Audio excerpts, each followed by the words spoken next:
In a world where space and time are intertwined, one man dared to challenge the status quo. His name? Dayton Miller. His weapon of choice? A flute. But not just any flute. This instrument held the power to unleash the ether, a pervasive medium once thought to fill the universe. Miller, a physicist by trade, a musician at heart, discovered a harmonic resonance within the ether. He found that his flute, when played with precision, could manipulate this elusive medium. His melodies, a symphony of science, had the potential to shift the very fabric of reality. However, a sinister force lurked in the shadows. The Einsteinian demons. These creatures thrived in the distortion of space-time, causing chaos and disruption. The world needed a hero, and Miller was ready to answer the call. With his flute in hand, Miller played a tune that echoed through the cosmos. Each note, a shot of pure ether, struck the Einsteinian demons, dispelling them back into the void. The world was saved, not by a warrior, but by a musician, a scientist, a man with a flute. Remember, in this universe of wonder and mystery, sometimes the most unlikely heroes make the... It's the Dayton Miller. Every now and then, too. The Dayton Miller flute intro, sorry. We're live. Dude, the Dayton Miller flute intro is BIS. Yeah, I didn't know that was the standard nowadays. I was just watching yours like this is epic. Hey, All right, let's go. my stream's going to get jealous that they didn't get the Dayton Miller flute intro. All right, I'll have to roll the Dayton Miller flute intro next time. Hey, everyone, welcome to... I'm going to echo 1 second. All right, my bad. Hey, everyone, welcome to Ether Cosmology Reading Night, number 28, something like that. Who cares? Tonight we are reading from Halton Arp's Seeing Red, which is about redshift in quasars and galaxies, and his journey through academia and being essentially rejected every step of the way for trying to be truthful in his endeavors and in his studies. So, in any case, if you want to see where we read previously, you can look back through our previous reading nights, look back for the redshift videos, or also pick up Seeing Red by Halton Arp. If you're having trouble getting a hold of it, reach out to us. We can help you out. So yeah, chapter 5 here is the local supercluster. Real quick, the typical disclaimer on Research and Reading Night is that this is us doing live reading, live research. And if you want to come join us, you can hop on over to discord.gg/ethercosmology to join us here on the Discord server, where we typically do our reading, and also join us on Telegram in case anything happens here to this Discord server. And you can find both of those also over at ethercosmology.com, and just click on the Discord icon there and the Telegram icon there. And so, yeah, this isn't really a presentation. This isn't really for the audience per se. We didn't put this together to be enjoyable. So if it gets a little bit dry at times or a little bit slow at times, that's just the nature of doing live reading and research. So without further ado, let's hop into some Halton Arp. One of the most dedicated catalogers of galaxies was Gerard de Vaucouleurs. In the 1950s, he began to notice that the bright galaxies fell along a great circle in the sky. He realized that the galaxies were distributed in a flattened disk and that their strongest concentration was in the direction of the constellation Virgo. We were somewhere near the edge of this supercluster of galaxies, and we saw its center as the Virgo cluster, about 17 MPC, 55 million light years distant. Because it violated their assumption of homogeneity for the universe, other catalogers initially scoffed. But now determinations of supergalactic latitude and longitude are an accepted way of locating objects in the local supercluster. It turns out, therefore, that the Virgo cluster is the center of the largest physical aggregate of galaxies we can study in detail. We will see that it contains the greatest range of types of objects, ages, and energies. It is there that we can best observe a wide range of physical processes and the relation of different objects to each other. In Chapter 3, we saw that the smaller companion galaxies in the Virgo cluster had systematically higher redshifts than the larger, older galaxies. We can test and extend our earlier conclusions about age redshift relations by trying to understand how the Virgo cluster is structured and how it is evolving. One of the most informative analyses is by C. Kotani and is shown here in Figure 5.1. The upper left panel shows the distribution of the giant ellipticals. M49 is the brightest star at the center of the cluster, and there's a line of bright ellipticals above it. The most interesting panels are the upper and lower right, which show the spiral galaxies and the radio galaxies, respectively. The spiral galaxies are conspicuous for their bright, young stars and earlier integrated spectra. The radio galaxies are emitting radiation due to the rapid motion of charged particles, an activity which would generally be expected to die down with age. As a result, the configuration of galaxies in these two panels looks very much like a giant spiral, with the younger objects out toward the ends of the arms. So here we have Figure 5.1. Radio galaxies in the Virgo cluster are indicated by filled circles. Well, that is pretty spirally looking. Symbol size indicates with optical luminosity in A, B, and C. Symbol size increases with radio brightness in D. The position of 3C273 had to be added as a plus sign in Figure 5.1d because even though it was the most conspicuous quasar in the sky, astronomers insisted that its redshift place it at 54 times greater distance in the background. A model for the Virgo cluster. The conventional explanation for spiral galaxies is that they are in equilibrium rotation and that a spiral wave runs around the disk, condensing the gas and forming new stars. This model is necessary in order to keep material spiral arms, as they appear to be, from winding up in circle after a few rotations. Only a few percent of the conventional age of the galaxy. This solution was proposed by a mathematician, C.C. Lin, and quickly became fashionable. There are, however, a number of observational arguments against this model. I mean, this is so, I love his, he's so straightforward about things, like calling it fashionable. And that's just so true for what a lot of science seems to be these days. Just fashion. Either it's in or it's out. There are not based on, deducing things from logic. There are, however, a number of observational arguments against the model. The IEEE Transactions on Plasma Science, volume PS 14 from December of 1986, page 748. The alternative model is that material is ejected outward in opposite directions from the nucleus of the spiral, and either the ejection rotates or differential rotation in the disk draws the ejection track into a spiral form. I'm going to give that a highlight as well.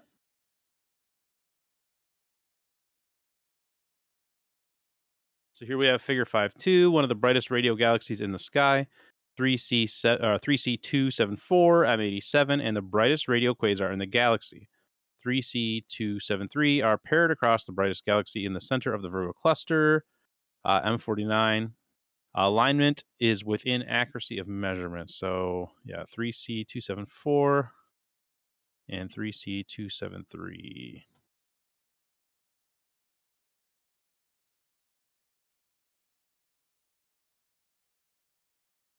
The brightest galaxy at the center of the Virgo cluster, M49, is active. Its activity is attested to be its rather strong radio and X-ray emission, or is attested to by its rather strong radio and X-ray emission. If it had ejected some material roughly north-south in the past, and then had continued to eject it as it rotated counterclockwise for about 1/8 of a turn, we would expect a spiral pattern roughly like that observed for the spirals in radio detections in Figure 5.1. What could have been ejected from the central galaxy of the Virgo cluster? I had stumbled across the answer in 1966 while finishing the Atlas of Peculiar Galaxies. Figure 5.2 shows that a line directly across M49, number 134 in the Atlas, Roughly north-south are the two brightest radio sources in the sky, 3C273 and 3C274 from M87. The improbability of this being a chance association was computed in 1967 to be about 1 in a million. Another one of those. Well, we got a lot of those. Perhaps even more convincing was the common sense question: is it significant that the brightest radio quasar in the sky falls in the dominant cluster in the sky and forms a pair with the brightest radio galaxy in the center, almost exactly aligned the brightest galaxy in the center of the almost exactly aligned across the brightest galaxy in the center of the cluster? This result was published in Science in 1966 and Astrophysical Journal in 1967. It is incomprehensible to me how the field could have gone on believing quasars were at their redshift distances, even this one single result. So, I'm going to highlight that as well. More than 30 years ago, astronomy took a gamble against odds of 1,000,000 to 1 that this observation was an accident. And so, yeah, let's actually highlight that as well. Here we go, everyone. Take a look at the beautiful artwork here in Figure 5.3. I believe that Shane has this one as his desktop background. And then Figure 5.4 here, also beautiful artwork. I believe Alan is getting this one put to print as we speak. It's So it's there going to you go go. on the mantle in That'll the look foyer. really good on the coffee table, right? Yep. It's going next to my Monte Cristo map, or Monty Python, or whatever it's called. The Monte Cristo Python map. I'm getting a beach towel made of Figure 5.4. So lines of galaxies along ejection directions. In 1968, after the brightest radio galaxies in the sky had been identified, I just looked at the smaller galaxies in their neighborhood and saw them conspicuously aligned across the central galaxy.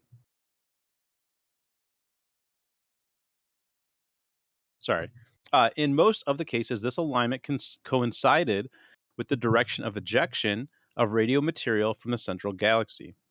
Published from the Astrological Society, Pacific 80, 129 from 1968. In a personal letter to me, Dave Vaucouleur said there was something very significant here, but he never could make the obvious step that the galaxies in the line had an ejection origin from the larger radio galaxy. I mean, that's too big of a leap, I suppose. In Figure 5 for him, in Figure 5.3, the line of E galaxies through M87, also known as 3C274 and Virgo A, is reproduced from the 1968 paper. It shows how the smaller E galaxies align along the famous blue jet discovered in 1918. In all this time, however, the obvious inference was never considered that the blue nuts in this jet are connected with new emerging proto-galaxies. Figure 5.4 shows the distribution of the brightest X-ray sources in this region of the Virgo cluster. The same line is marked by the active X-ray objects. Interestingly, it turns out that the bright X-ray source at the west-northwest edge of the line of the jet is none other than the brightest quasar, PG 1211 plus 143, which we discussed in Chapter 1. As noted there, the object is non-operationally defined as a quasar, though it is really more like a high redshift Seyfert galaxy, Z equaling 0.085. And like so many Seyferts discussed in that chapter, it is ejecting quasars of a higher redshift with a Z value equaling 1.02 and 1.28. Thus, we have M87 ejecting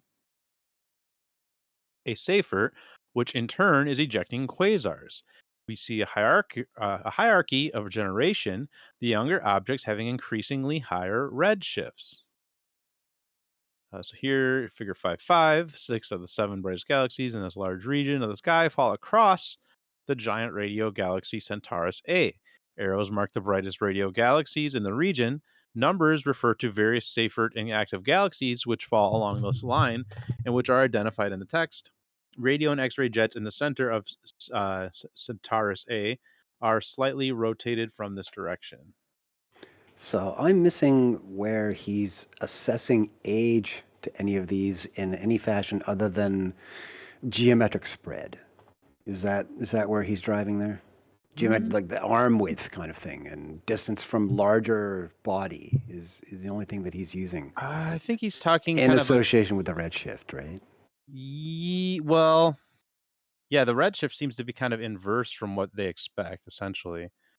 And it's I think largely on what you said originally, right? Like just geometric position and where things seem to be spiraling to and fro and ejecting from. So it seems to be kind of just an inferred age based on that. That's what I was kind of collecting. Bit of a leap of faith, but let's roll with it. Yeah. Oh, totally agreed. Totally agreed. Yeah, Never judge a galaxy by its spiral arms. It's funny how he like knows that they're wrong about everything, but then still tries to like make a bunch of crazy assertions that are kind of based in the same premises. But I guess you got to work with something, I guess. But yeah, it is a little odd at times.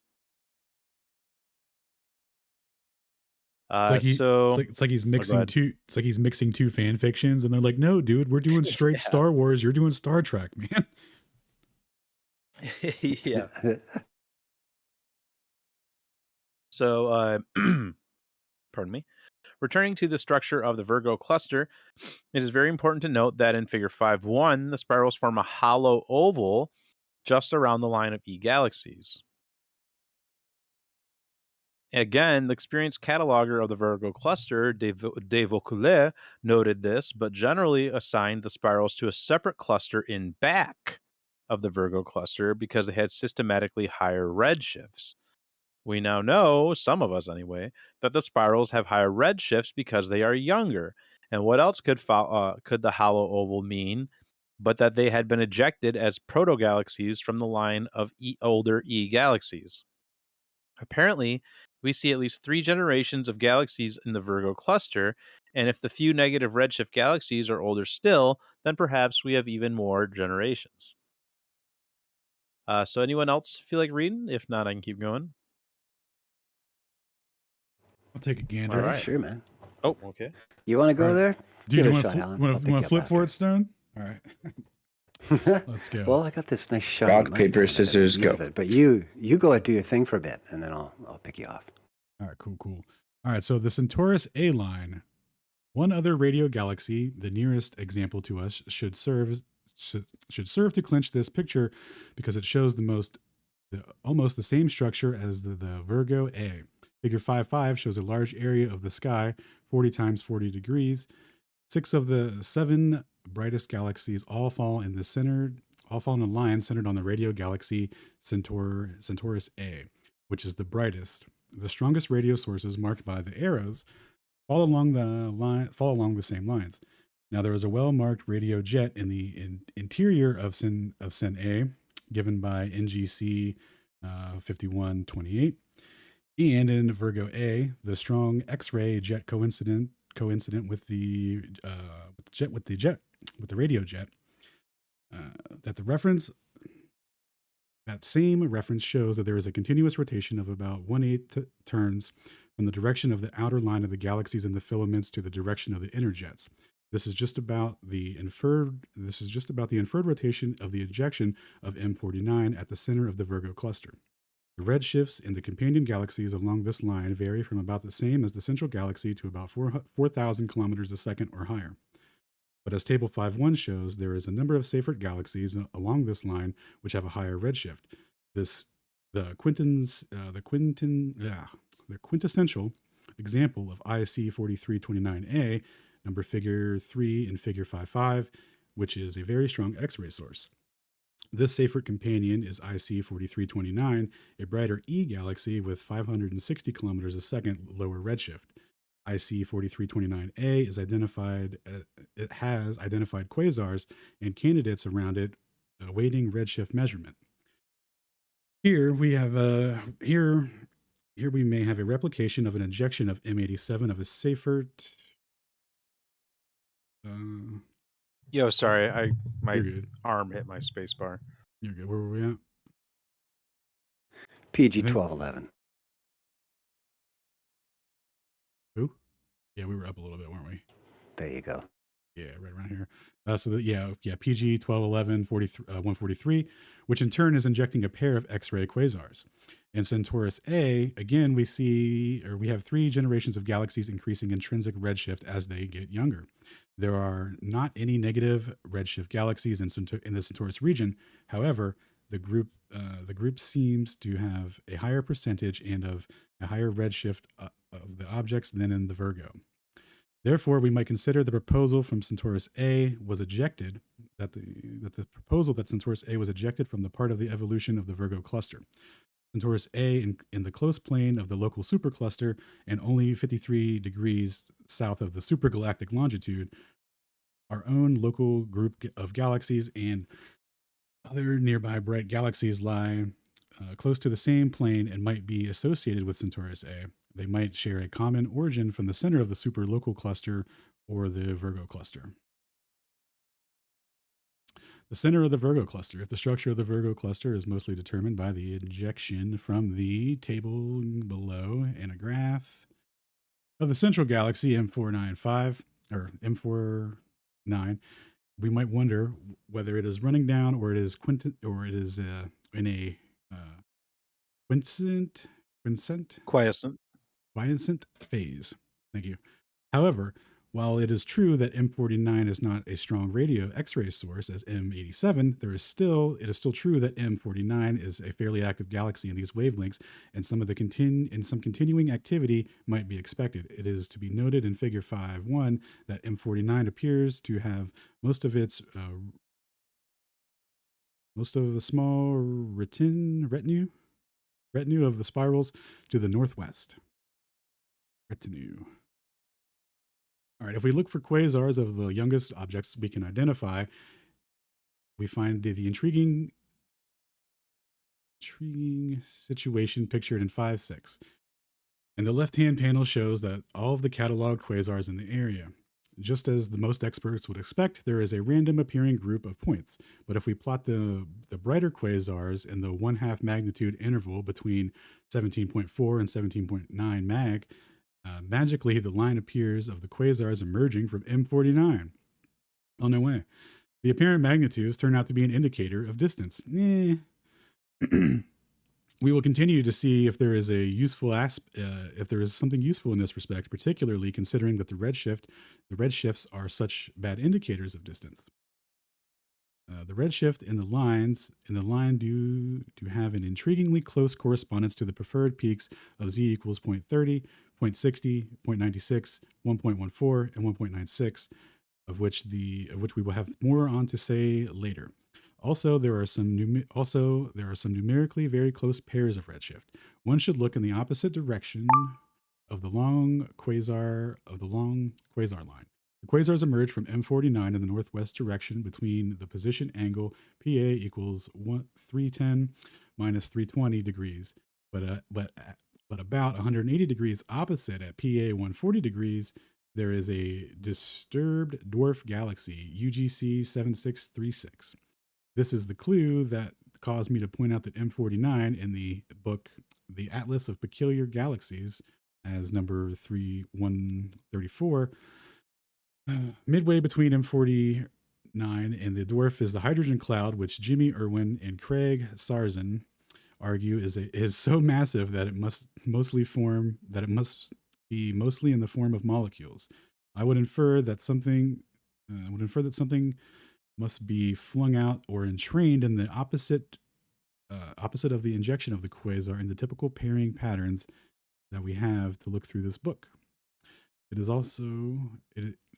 also fascinating to note that the redshifts of the aligned quasars tend to decrease as they increase their distance from M49. This behavior is shown in the from.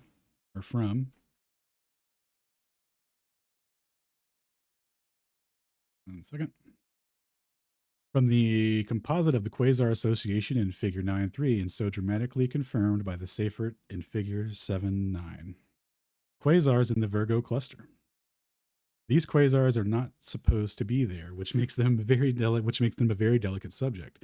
But 3C273, the brightest quasar in the sky, was shown to belong to Virgo. Oh yeah, that one definitely. Look, can you scroll up a little bit? That one definitely looks like it belongs to Virgo.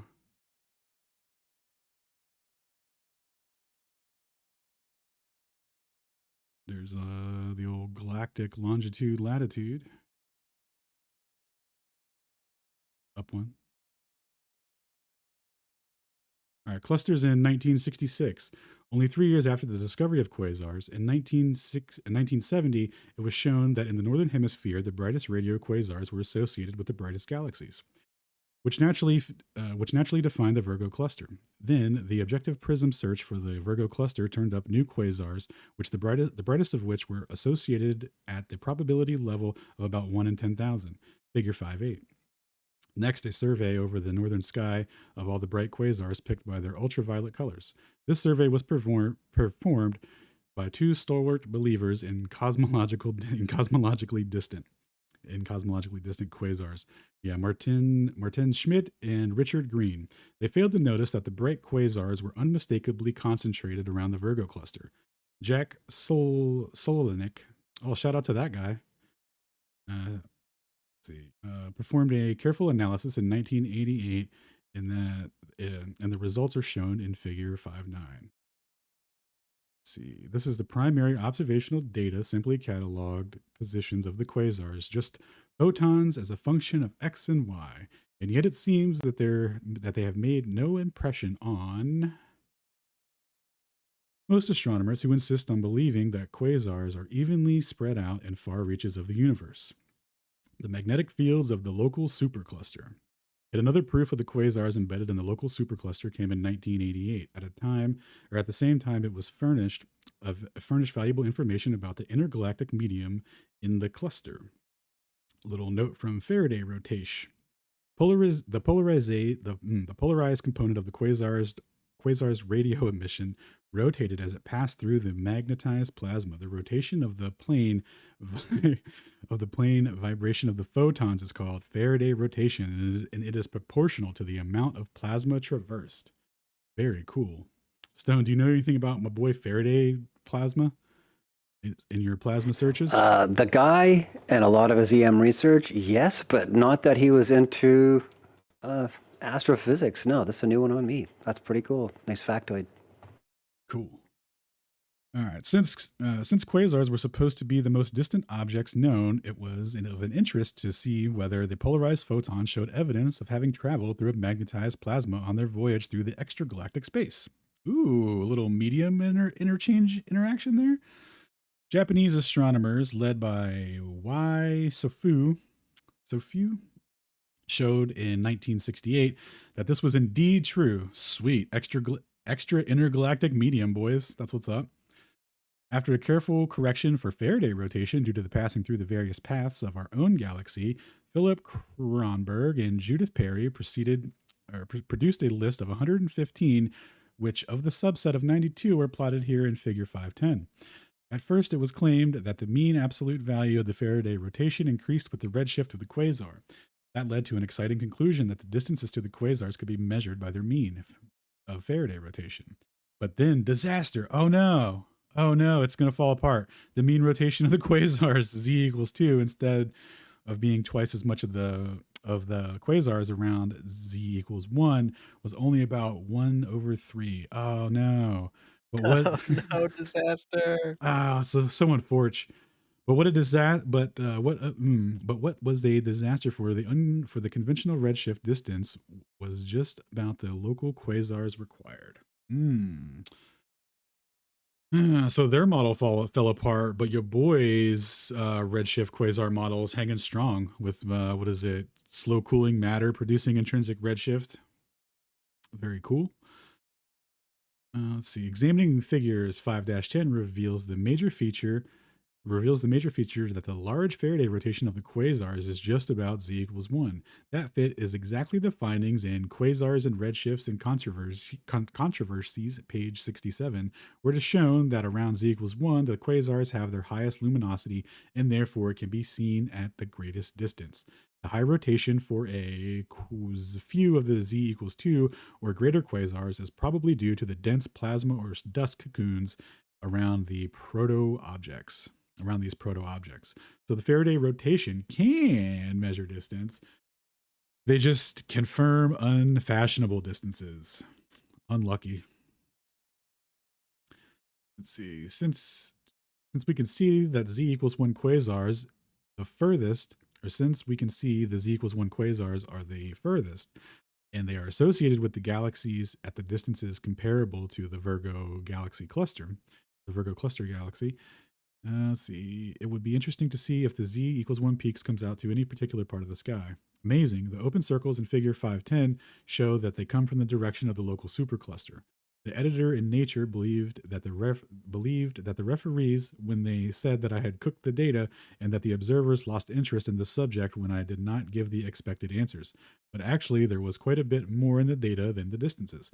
Figure 511 shows that the quasars between 0.7 and 1.1 are plotted over a region of the North Galactic Hemisphere, and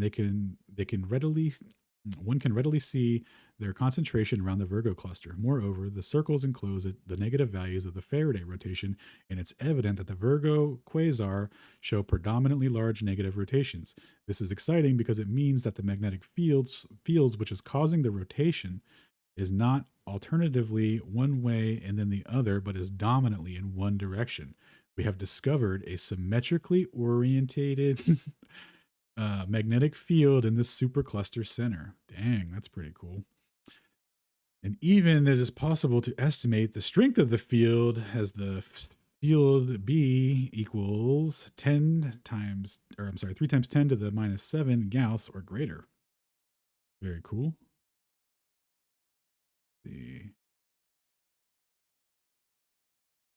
This is only a little less than the magnetic fields measured in the galaxy over the distances of or more than 2 orders of magnitude or greater. The values of 100 million times or larger. This finding will have a particular interest for when This finding will have particular interest for us when we show, or when we shortly consider the extended high energy radiation of the gamma cosmic rays, which is coming from us at the center of the local supercluster. It is apparent that the high energy quasars, which are embedded at the supercluster, are injecting into the magnetized intercluster medium. Further evidence of the distance of 3C 273.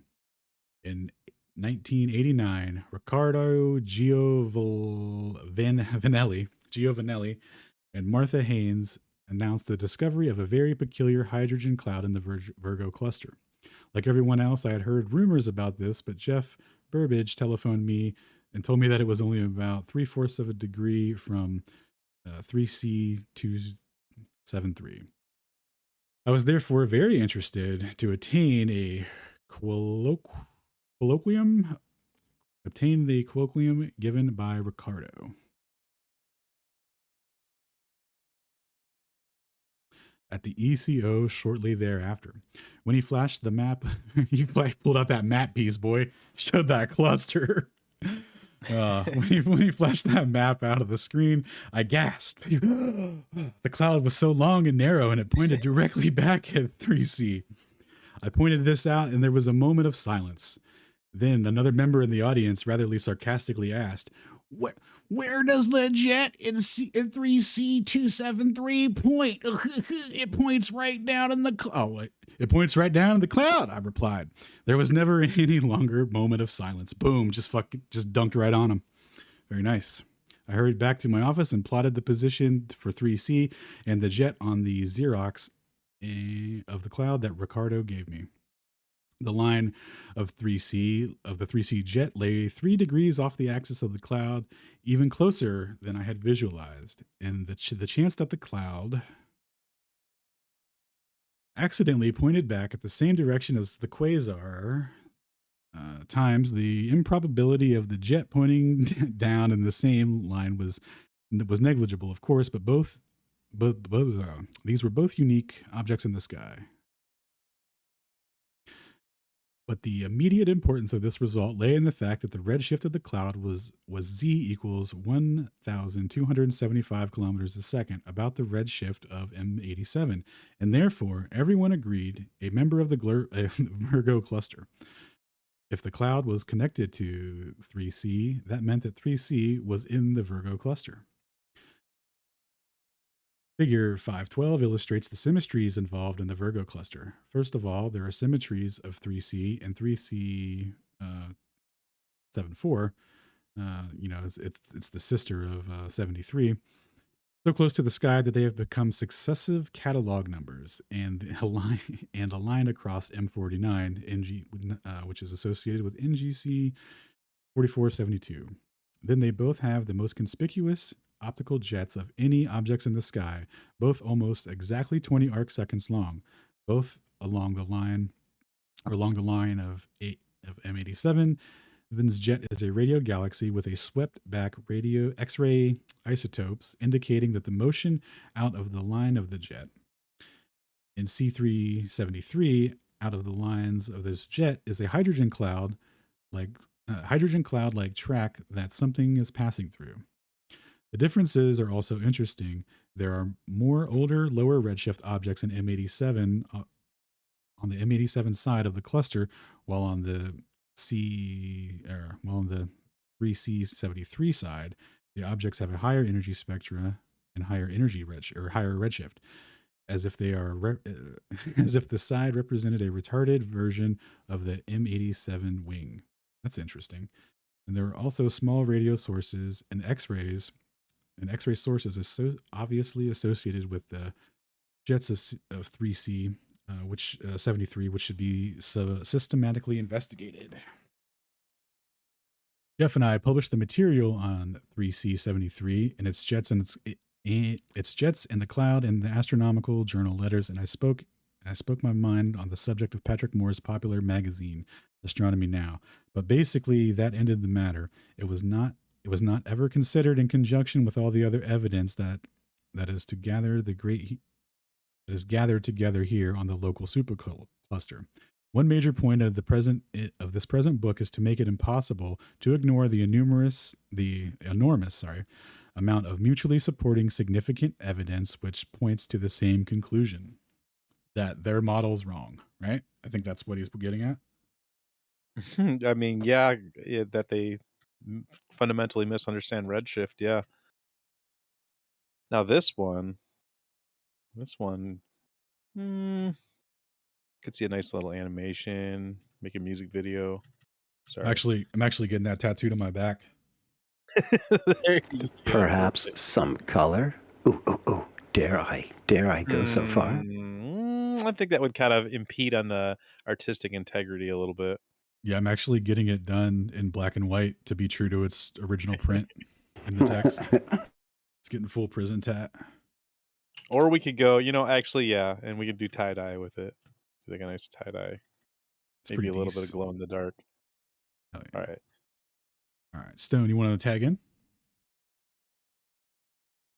Sure thing.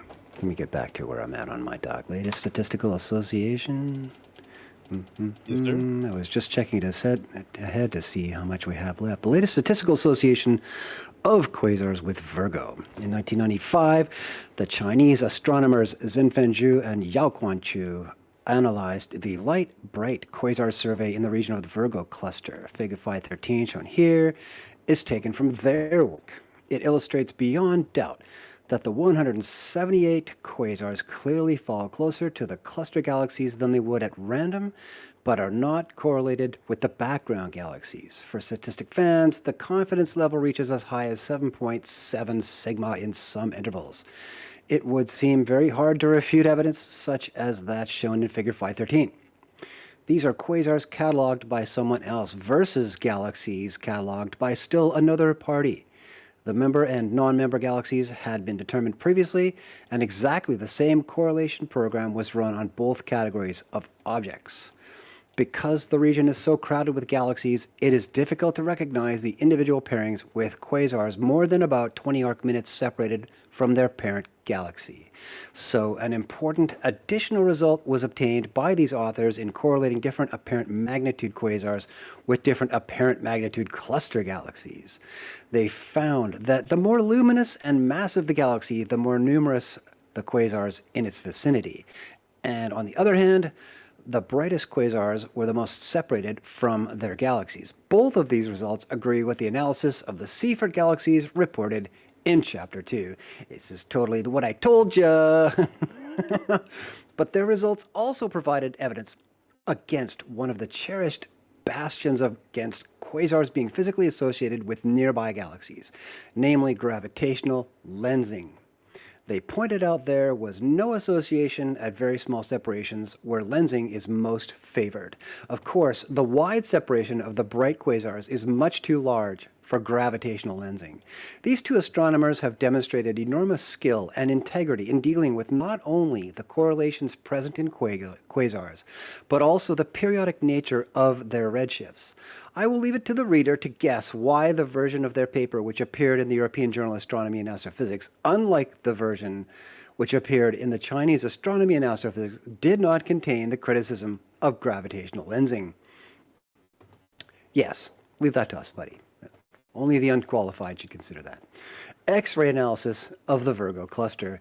In 1993, a group of X-ray astronomers from the Max Planck Institute for Extraterrestrial Physics mapped the X-ray photons received from the area of the Virgo cluster. They published the result in the prestigious journal Nature. It was a very nice paper showing the whole cluster was filled with extended X-ray emission, which they interpreted as a hot gas. One of the diagrams from that paper is shown here as figure 514. I have only added one thing, a label showing that the strong X-ray quasar southwest of M49 has a redshift of 0.334. They had identified this object in a previous figure as a quasar and mentioned in the text that there were some background quasars in the field. But in this figure, the quasar just sat there with at least 4 X-ray isophotons streaming eastward and connecting directly to the central M49. Everyone who read that article in Nature could see that there was a line of X-ray photons connecting this quasar at 100 times the redshift of the Virgo cluster back to the central galaxy of the cluster. What could cause an unrelated background object to behave like this? And all the astronomers involved certainly had heard about the evidence that just these kinds of quasars physically belonged to the Virgo cluster. What was the most significant aspect of this publication? I saw this picture in its early stages of preparation and was galvanized by an even more exciting implication. The X-ray emission running down the spine of the cluster was heading more or less southward toward the most famous quasar of all, 273, which I knew to be just below the cutoff of the picture frame. I tried to promote a southward extension of the map, but got no response. So I asked if I could use the ROSAT survey observations that went down into this area. The authors were very obliging and transferred the data into my computer files and gave me a copy of the program they had used to smooth the individual photons into the isophotons of the extended X-ray emission. Using the same program as they had on the upper part of the cluster, I produced the southward extending map shown here in figure 515. There was one slight difference in that the X-ray radiation got harder, higher energy as it went south. So instead of using 0.4 to 2.4 kiloelectron volts as they had done, I used 1.0 to 2.4 kiloelectron volts energy photons. But I was extremely pleased to see that my ISO intensity contours joined exactly on to theirs. One can see in figure 514 and 15 how the individual features continue across from their map to mine. And of course, there was 273 sitting right on the end of a strong continuous filament connected right back to M49. If you were to have a little look at those Rorschach tests right there. I don't know quite how to describe the reaction I got to this picture when I showed it to some of my colleagues. Perhaps it was like people viewing a grisly automobile accident along the highway, but I had a plan. I knew the upper part of the Virgo X-ray map would get published eventually. I just sat on the map of the lower part until that publication. It took a long time, but when it finally appeared in print, I pounced. In the letter of submission, I emphasized to the editor of Nature, John Maddox, that since I had used the same ROSAT survey data and the identical reduction program, if their just published picture was valid, then mine must also be. What a plan. The editor simply sent me back 2 referee reports, one more arrogant than the other. I thought, surely I could get it published in Astronomy and Astrophysics, and revamped the text to make the result less jarring. 3 referees turned that down. The kindest one suggested that I take it to the experts who had produced the Upper Virgo map so they could explain to me what I had done wrong. Dude, what? That's some serious ass gaslighting by a third party if I've ever That's seen it. hilarious. Oh my God. That was the kindest one. All right.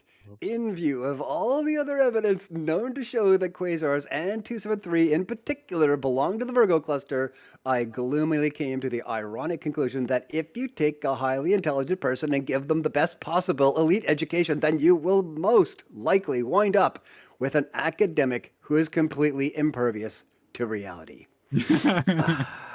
Yeah, can I get Somebody that framed get on out the the wall? chisel? Yeah. We need to print that in some stone and knock it up. We call it the new Georgia Guidestones of Astrophysics. All right. My X-ray map was finally published in the Physical Letters A203, 161, and in the proceedings of the IAU 168 Symposium. In the latter, it was presented in a panel discussion that so irritated Martin Rees. From the symposium, the popular magazine Sky and Telescope picked it up and published a simplified contour diagram, which is shown here in 516. It is interesting to note that the picture I published in the professional journal emphasized the continuity across the independently measured connecting features so that the viewer could verify that they were real. In the popular journal, they assumed that the reader recognized the physical significance of this line of X-ray emission and instead emphasized the identification of the important objects which were connected together. Oh, nice. Gamma rays in the Virgo cluster. The situation took on added poignancy when the observations from the High Energy Gamma Ray Observatory, the GRO, started to be processed in an adjoining building.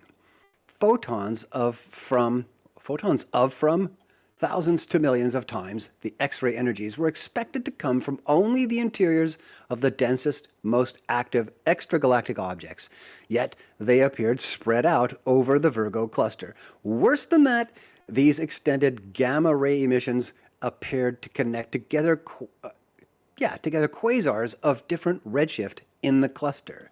A young researcher in the gamma ray division showed me these maps, and we agreed they looked real. The problem was that the senior members of the group were trying to make these extended features go away by elaborate processing techniques, which essentially just consisted of high-cutting the data. Of course, I knew that these observations corroborated and extended the X-ray data in Virgo. It was very painful for us to see this extremely important data withheld. Sounds like the LIGO boys, yo? Yeah. Sounds Ay, like ay. Miller, too. Yeah, indeed, millions of Millers. Naturally, we could only deal with published data, so it was good fortune to find a published map of Virgo in the low-energy gamma rays in the proceedings of a meeting held in March 92.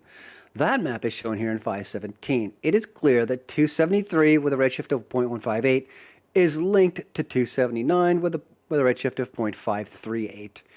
In the first chapter, Fig 112 showed how unrelated sources would meld together, and it is clear that the very elongated isocontour lines between two quasars in 517 represent a real physical connection. The quasar 279 is violently variable and was, from the Harvard Patrol Camera records in the early 1900s, once one of the brightest apparent magnitude quasars in the sky. Like 273, then, it is reasonable that it would be associated with the largest aggregate of bright galaxies and radio sources in the sky. It is classified as a blazar Whoa, like you got your lighter on full, dude? You blaze with it, yeah? Oh, raw. And is one of the brightest gamma ray sources in the sky. Of further interest, in figure 517 is the extension of these COMPTEL gamma rays upward toward M49 and M87 in the center and upper part of the Virgo cluster. To make a preliminary summary of the data, it seems that X-rays in the 0.1 to 1 keV range extend in either direction from the central M49 to M87 and 273. As they near 273, they become more conspicuous in the 1 to 2.4 kilo electron volt range. From 1 to 10 mega electron volt, 1,000 times more energetic, the 273 and associated material is most conspicuous. From 10 to 30 mega electron volts, 273 begins to drop and 279 begins to dominate. This trend continues with the gamma ray telescope on GRO, which measures the highest energies from 100 mega electron volts to several thousand mega electron volts at the egret. There is a clear progression in the lower energy radiation from the older, lower redshift galaxies to photons of higher energy from the younger, higher redshift 273 and continuing to even higher energy for the most active, highest redshift 279. It is important to consult the original reference for the COMPTEL map shown here in 517 and in the Astrophysics 797. 2 revisions, and 4 years later, the 26 authors had been reduced to 13, and the observations had been selected and processed in such a way as to show no recognizable connection between the 2 quasars of different redshift. But fortunately, there was another, more sensitive instrument mounted in the satellite GRO. Oh, thank God for that, eh? Let's do it for satellites. Highest energy gamma rays from the egret. In the group at MPE processing the observations of gamma rays from 100 to greater than 1,000 mega electron volts was the aforementioned Hans-Dieter Radeke. Without knowledge of results in any other energy bands, he pointed out the extended gamma ray emission in the Virgo cluster, and particularly the gamma ray extension joining the 2 quasars 273 and 279. There were 2 reasons why this news provoked great agitation and disapproval. First of all, it placed 2 quasars in the cluster which officially were supposed to be unrelated to, I guess, each other, and at enormous distances behind the cluster. Secondly, it required these very high energy photons to come not from dense energetic cores of cosmic objects, but to radiate from extended, presumably low density regions. The researchers were expecting point sources, and when they saw radiation obviously spilling over into extended regions, they immediately became apprehensive that their instrument had inadequate resolution and/or uneven background. Considering the cost of the project and future funding, that could understandably cause quite a bit of anxiety. Moreover, there was very little experience at MPE with low surface brightness astronomical features. The reduction algorithms were designed to detect point sources, and they did that very elegantly. However, I noticed in my own work with the standard data processing programs that even conspicuous, even slightly extended sources were often not detected. Since I had done some of the earliest work on low surface brightness features with the Palomar 48-inch Schmidt telescope, I tried to convince people of the value of such investigations. But there was only work on objects that were supposed to be extended like galaxy clusters and supernova remnants. As a result, there's a goldmine of data in the archives on galaxies and quasars waiting to be investigated for extended emission. Radeke encountered strong opposition by some in the group, reluctance and disinterest from others. Nevertheless, he went ahead to try to test the myriad reasons advanced by his colleagues as to why the apparent extended material could not be real. In one test, he painstakingly computed the time variability of the photons in the image pixels between 273 and 279.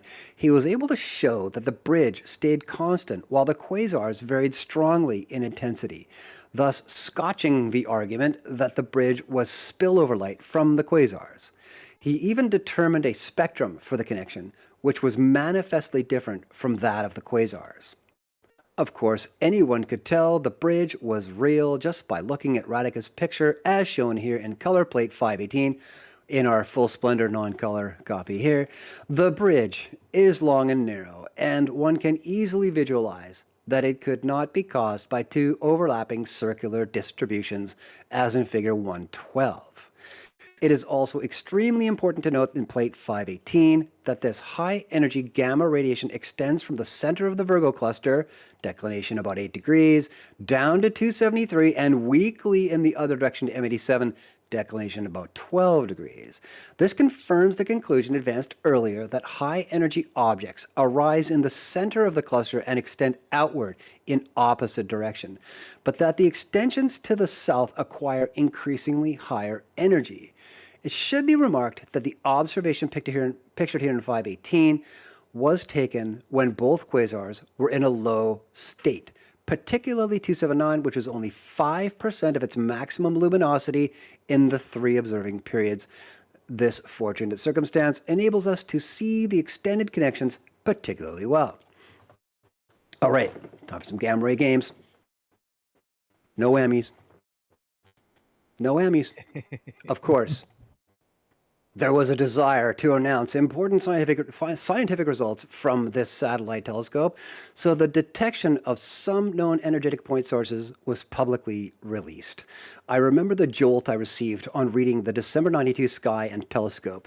There in false color was the gamma ray map of 279. Trailing off to the northwest was this extension of gamma rays, of which nothing was said in the text or figure caption.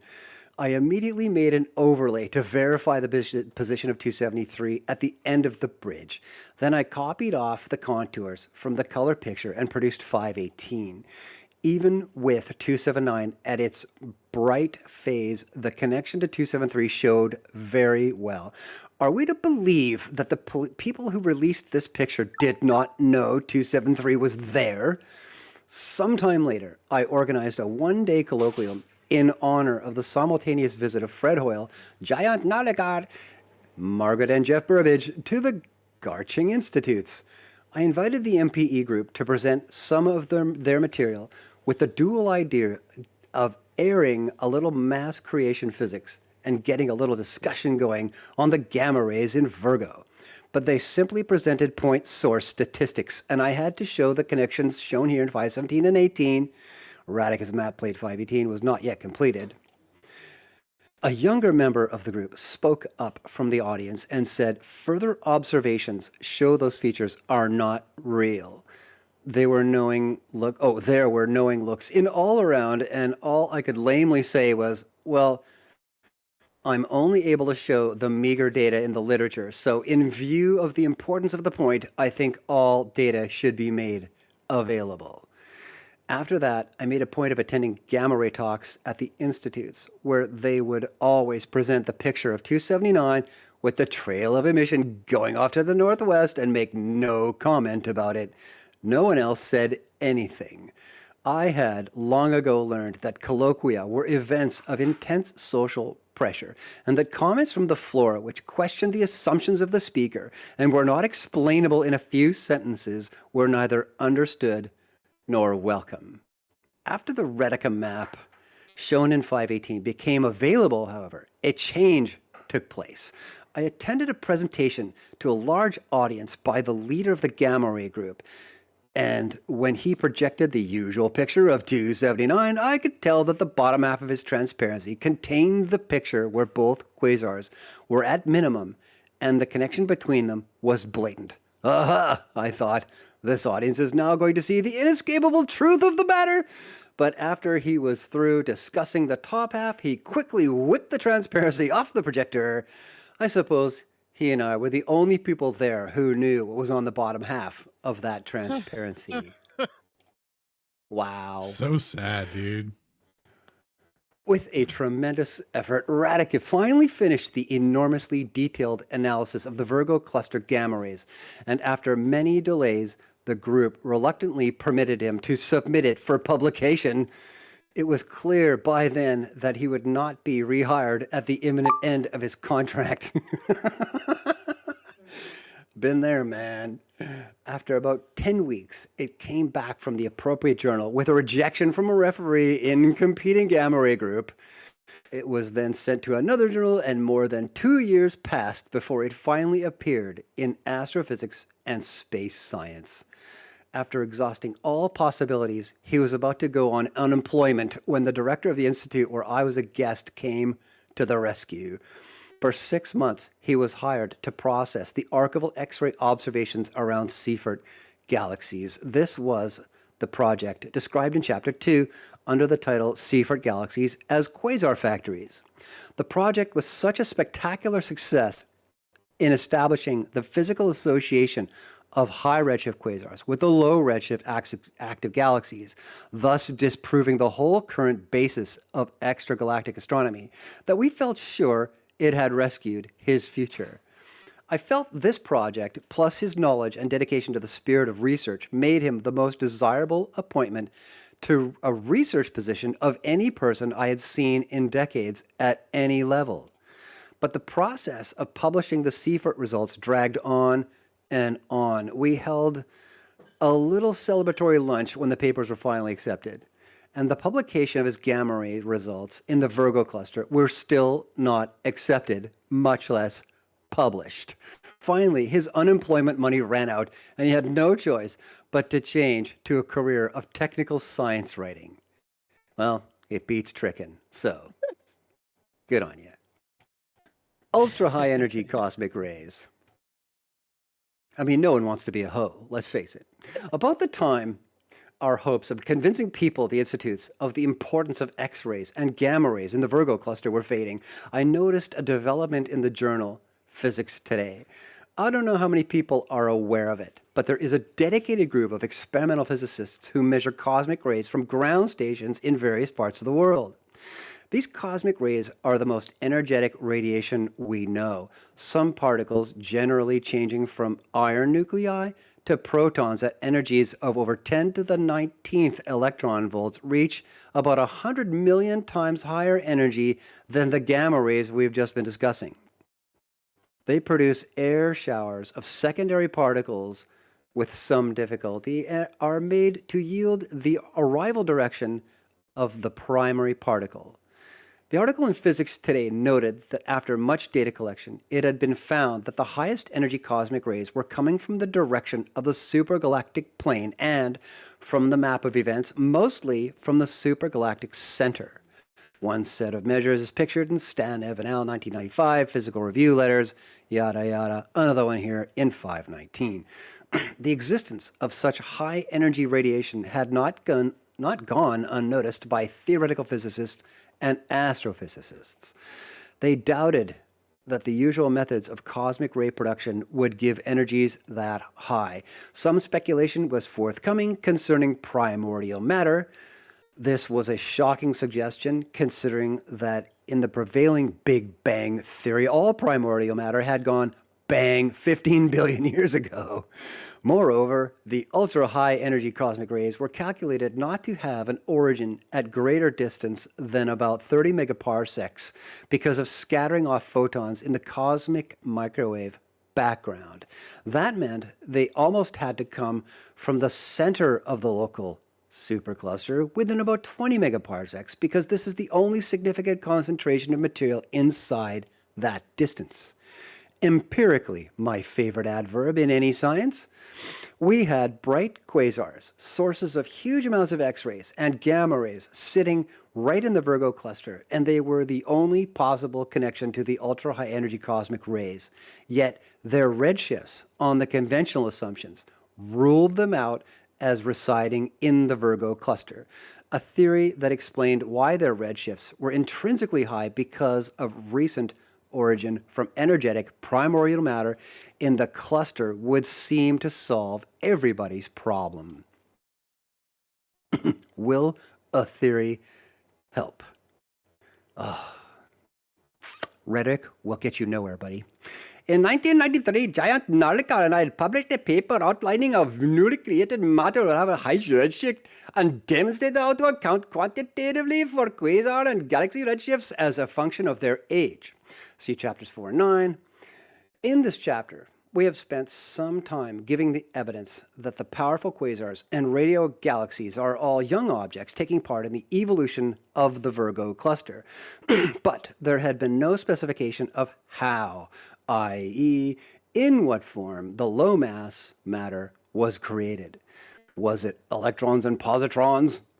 Hydrogen atoms? Yeah, keep guessing, buddy. And also in 1993, however, Fred Hoyle, Jeff Burbidge, Giant Nauticon introduced the quasi-steady-state cosmology, QSSC. There, they created the matter in form of Planck particles. The mass of the present-day Planck particle is about 10 to the 19th giga-electron volts over the square of the speed of light, whatever the hell that's supposed to mean. In the short time scale of about 10 to the negative 43 seconds, the particle is unstable and decays into baryons and mesons. You guys know how short span of that piece of time. That's 0.043 zeros and a 1 on the end.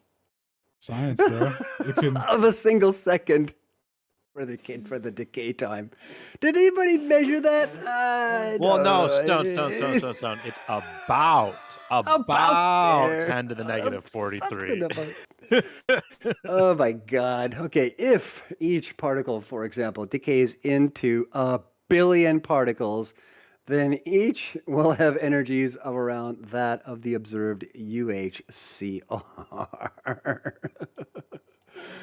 I had long urged Giant to create these Planck particles at zero mass and let them grow with time, which is also totally nonsensical to me, but let's not go there.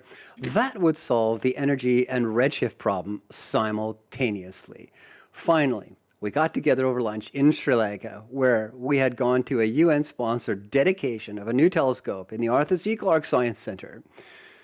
The scene in the movie 2001, where the ape threw a thigh bone he was using as a tool up in the air, and it turned lazily over and over until it suddenly transformed into a space station orbiting the Earth to the strains of a Strauss waltz.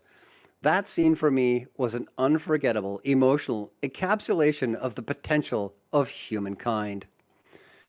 When the author of 2001 later wrote me an enthusiastic letter about my iconoclastic book, Quasars, Redshifts, and Cosmos, I was thrilled beyond expression. And we know who that author is, don't we, gang? In spite of my unease at the Tamil rebellion in Sri Lanka at the time, I could not resist flying to Colombo to talk to Arthur Clarke and at the same time discuss Planck particles and redshifts with Giant Nauticon. As the lunch was ending, we found a piece of paper, and he sketched out, simply enough so I could understand it, the diagram, which I've copied here in Figure 520. This simply illustrates that a single Planck particle has enough energy so that its breakup could supply enormous numbers of ultra-high energy cosmic rays. The evolution path at the bottom simply specifies that in the language of particle physics, the Planck particle is created in the quantum gravity area, rapidly breaks up, and goes through the symmetry breaking of the grand unified theory. And the resultant individuated particles then proceed into the electroweak area. How might this be applied to activity in the center of the local supercluster can be outlined as followed. The emphasis on can. Newly created material in the centers of active galaxies and quasars is ejected outward in the ubiquitous jets and pairs which are observed. The material starts out with the velocity of light, but slows down as its rest mass grows. The decay products of the Planck particles, like the baryons, electrons, don't get those positrons, will show a similar behavior. The energetic particles will penetrate and be diffused in the intergalactic medium of the cluster. As we've seen earlier, this medium is to some extent magnetized and will wring Bremsstrahlung, if you can believe that, and synchrotron energy out of charged particles, particularly low mass particles. When particles are sufficiently evolved to form atoms, Spectral lines produced in transitions would be redshifted, but probably not much more than the observed range in redshifts of active galaxies and quasars, which currently defined the cluster. What advantages does this model offer?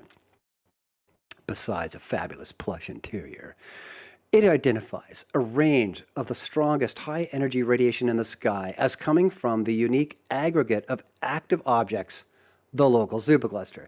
It attributes the energy to ongoing matter creation, a process which replenishes the unavoidably rapid decay of radiation of such high frequency over a very short, compared to cosmic, time scale.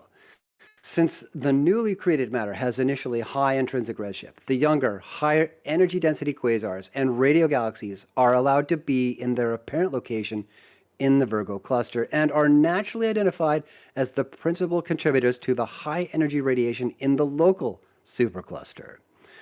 The extended distribution of the X-ray and particularly the gamma ray radiation in Virgo would be a natural consequence of recurrent injections into the intercluster medium. That's kinky. A small epilogue. My ever naive plan to win some attention for the observations with this theoretical suggestion was greeted by remarks like, well, the gamma radiation looks like background irregularities to me. And the proposed mechanism for the energy is wildly speculative. From this, I conclude that the suggestion that the high energy radiation comes out of nothing is less speculative. Okay, the reaction around my own institution was so shocked that it was deemed better if I had to submit it for publication for me to use my home address. That was all right with me because I was so grateful for the friendly support and invaluable office facilities that I genuinely did not want to repay my hosts with embarrassment. But I had to laugh when I thought about sitting in Arthur Clarke's office reception in Colombo.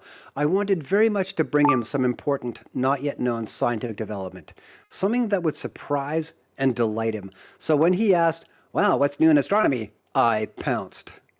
There are extremely high energy cosmic rays, gamma rays, and X-rays coming from the center of the local supercluster. I paused to let that sink in and prepared to issue the astonishing and exciting explanation. Oh, yes, he waved his hand in the air airily. Matter creation. I sat there with my mouth open while we went on happily to other subjects. It has slowly percolated, though, through to me since then that there is a world of difference between the imagination of a good science fiction writer and the average professional scientist. And that's chapter 5, boys.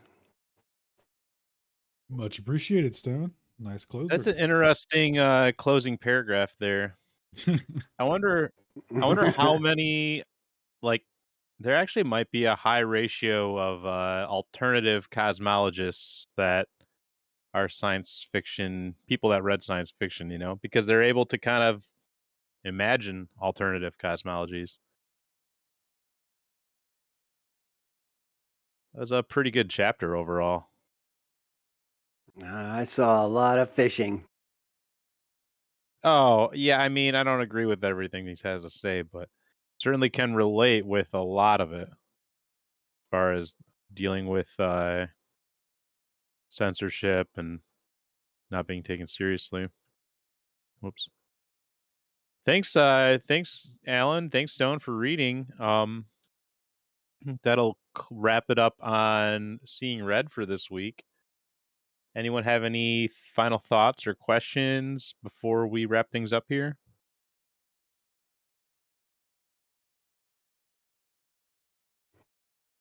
Toby, where can I get the best? What's up? So yeah, do that right after this comment. I was just about to say, Toby, I remember you in the main chat text a couple of days ago, probably a week and a half now, mentioning Master Evo's latest video on electrostatics and that you wanted to hear what I was thinking about that. So I've sat down twice with that video and typed out a few things. It's come to all of 2,800 words now. And I'd like to read my thoughts out to the gang, but not as a part of your stream here because it's off topic. So maybe we'll wrap this and we could kind of, I don't know, segue to that at your convenience tonight and see what you guys think of what I find. Yeah, that's cool. If you want to do that, I'm down to do that right now. If you want to give me like 5-10 minutes to close this stream and then start that Yep, stream, that that sounds sounds good. I'm good. gonna get a drink too. Good thing. Cool. All right. Well, let me close this out then. And yeah, so I'll just go ahead and wait. Hold on, Toby. Hold on. I have a question. Where can I get the best coffee with a penguin logo on it? I love penguins and I love coffee. Oh, I don't know who asked that. I didn't see anyone. I only saw my own. I saw myself hot miking. I didn't see who was asking that here on Discord. But to answer your question, you could go to brushtailcoffee.com or brushtail.coffee. That's BRUSHTAIL.COFFEE. And you could order coffee from there, and you could pick from a bunch of different origins. If you don't know anything about origins and wet versus dry processed coffee, just go to the dry process section and grab yourself the Ethiopia Yirgacheffe. You can't go wrong with that. Also, the Honduras 18 Rabbits is a very popular pick, and that won't last very long, so grab that. And, or you can go subscribe, and then you can just get coffee sent to yourself regularly at an interval that works for you. And it's always roasted small batch myself on my grill with a special drum contraption. I can't talk. And then I roast it there myself, and then I always ship it fresh. So when you order, it may be roasted within a couple days, and then as soon as it's roasted, it's immediately shipped. So you'll always get coffee that's roasted within a week, which, in my opinion, is a lot different than coffee that you get from the grocery store, where it has a best by date rather than a roasted on date. So there you go. If you want to support Brushtail Coffee or just drink good coffee, you can do that. Also, if you want to support us here at Ether Cosmology, you can go to support.ethercosmology.com and support us that way. So anyways, tomorrow night, so tonight was reading night. We do this every Monday night at 9 p.m. Eastern. I put out a promo earlier and accidentally said 8, but it's 9 p.m. Eastern. And then on Tuesdays, we do presentations / roundtables. Tomorrow will be more of an open discussion roundtable, but with a small bit of presenting on the topic of the constants in physics. So if you have any interest in that, be sure to check that out on our Twitter or on our YouTube or Rumble. Or also you can come listen in live here on the Discord server, because that's where we typically do our presentations. So yeah, check that out. And then check us out on Thursday night for an open discussion, either over on X Twitter Spaces, or every now and then we do them over here on the Discord server. So check that out. And thanks again, everyone, for listening in with us and for reading with us. And hopefully we will catch you all next time. Take care.